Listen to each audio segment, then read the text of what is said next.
इसकी हम भी स्टडी कर लेते हैं 2-4 दिन में। अगर वहाँ केवल डीएलसी को ही प्राथमिकता देते हुए किसान को संतुष्ट किया गया है।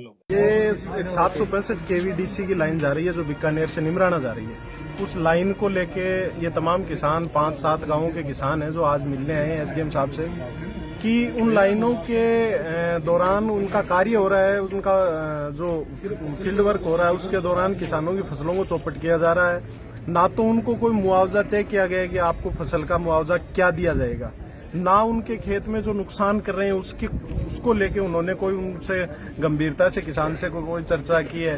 एक मतलब ऐसी मोनोपोली बना के आते हैं कि जैसे उनके बाप की जमीन हो, वो आते हैं अपनी मशीनें लेके किसान के खेत में घुसते हैं और उसके जो भी नुकसान करना वो करते हैं और उसके बाद ये भी नहीं बताते कि इसका हम क्या उसको बेनिफिट देंगे या उसकी सहूलियत में वो क्या करेंगे। इसलिए हम एसडीएम साहब से निवेदन करने आए हैं कि एक तो इस लाइन को तब तक रोका जाए जब तक हम किसान ये संतुष्ट नहीं हो जाए कि जो कंपनी और पावर ग्रिड जो मुआवजा देगा वो मुआवजा किसान का जो नुकसान है उसकी भरपाई कर पाता है या नहीं। अगर किसान के नुकसान की भरपाई जब तक नहीं करता तब तक हम इस लाइन को नहीं पड़ने देंगे। हमारा 20 तारीख से हर गांव में 7 गांव हैं जिनमें से गुजर रही है। हमने नवलगढ़ ब्लॉक को पूरे को संगठित करके काम रोक दिया है। तो नवलगढ़ ब्लॉक में हर गांव में हम 20 तारीख से संकल्प यात्रा के रूप में सारे किसान एक गांव में रोज बैठेंगे, चर्चा करेंगे और सब मिलजुल के संगठित होंगे। और उसके बाद हम 7 दिन बाद 1 वीक बाद कलेक्ट्रेट पे एक बड़ा प्रदर्शन करेंगे और कलेक्टर साहब और